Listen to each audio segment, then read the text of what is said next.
ఒక వైఎస్ఆర్ కాంగ్రెస్ పార్టీకి సంబంధించినటువంటి నాయకుడి హత్య, ఆ హత్య సందర్భంలో 20 మంది దాకా ఘాతుకానికి పాల్పడితే ఇద్దరిని అరెస్ట్ చేశారు.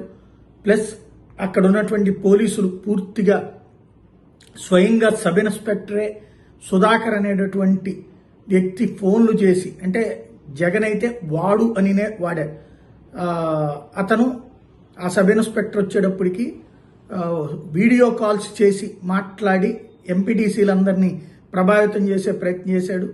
అదే సందర్భంలో అతను ప్రవర్తించిన తీరు, ఈ చనిపోయినటువంటి వాళ్ళను కూడా 20 మంది అయితే ఇద్దరిని అరెస్ట్ చేస్తారంటూ బట్టలోడదీసి ఇట్లాంటి వాళ్ళ మీద చట్టం ముందు నిలబెడతాం అంటూ తీవ్రమైనటువంటి హెచ్చరిక నిన్న జగన్మోహన్ రెడ్డి చేసినటువంటి నేపథ్యంలో, ఒకటి భద్రతా ఇష్యూస్కి సంబంధించి ఎస్పీ స్పందిస్తే ఇప్పుడు పోలీసులు ఊరుకోరు, తిరగబడతారు, ఘాటుగా స్పందిస్తారు అనడానికి సాక్ష్యం ఎస్ఐ సుధాకరు.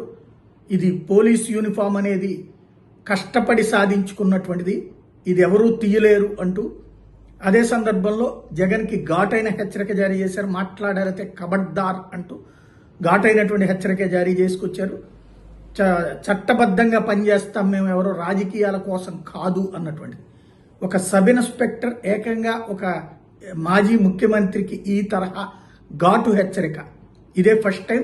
గతంలో గోరంట్ల మాధవ్ సర్కిల్ ఇన్స్పెక్టర్ స్థాయిలో ఉండి అక్కడికి వచ్చినటువంటి ఎవరైతే తెలుగుదేశం పార్టీ నాయకులకి తొడలు కొట్టినటువంటి సందర్భంలో అతనికి ఏకంగా జగన్మోహన్ రెడ్డి ఎంపీ సీటే ఇచ్చినటువంటి పరిస్థితి.